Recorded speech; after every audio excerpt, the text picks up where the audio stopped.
security expert Alex Bomberg. He's co-founder of the International Intelligence and a former aide at Kensington Palace. Very good morning to you, sir. Just how we've got to be a bit careful here because there are legal issues involved in this, but tell us how easy it is to tap someone's phone. Well, there are various methods. Certainly with mobile phones, it's generally the files that are got into with the accounts. So they would have access to who people have been texting and what numbers have been calling. But actually hacking into a live conversation on a telephone is very, very difficult. Normally it involves either very, very expensive equipment or, as the case is proved in some areas before, the use of bribery and corruption to get into the mobile service providers. I mean, from my limited technical knowledge in this issue, I thought the issues we talked about before, you know, the Camilla Gate and Squidgy Gate business, that all had to do with analogue phones, and digital phones were a lot more complicated and a lot harder to tap into. That's correct. With digital phones, there's obviously an area of the signal switches over from analogue to digital and is encrypted in some respect.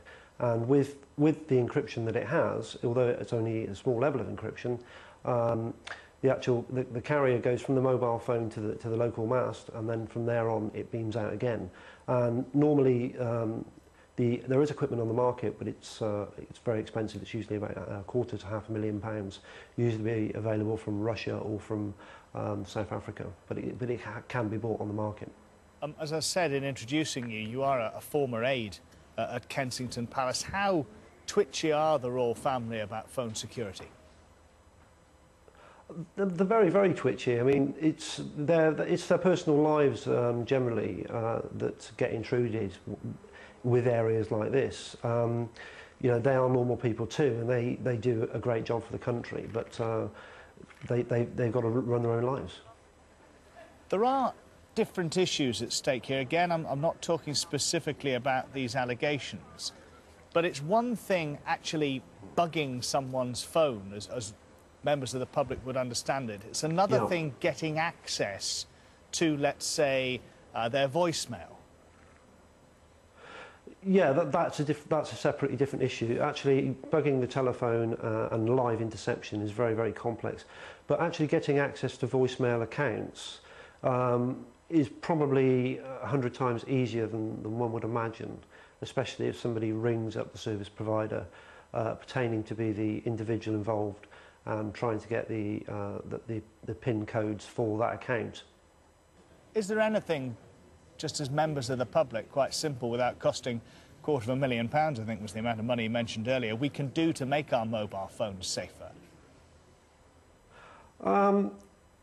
Don't discuss sensitive things on phones, really, is the answer. And certainly with any form of communication, it's not worth discussing anything sensitive over any form of electronic communication, because even rooms can be bugged for £100. Normal landlines can be tapped for about £100. So the equipment really is out there to do this, and it's very, very easy to carry out once you've mastered the basic use of the equipment. So I would generally say don't use the equipment. Alex, before you go, one final question. What are the samurai swords or something behind you? They're very strange-looking mobile phones, that's for sure. Yeah, no, that's part of our office decor. It's they're cavalry swords. All right, my apologies to the cavalry. Alex, thanks for your time. Thank you. Let's update you on our top stories now. And police are continuing to question the News of the World royal editor.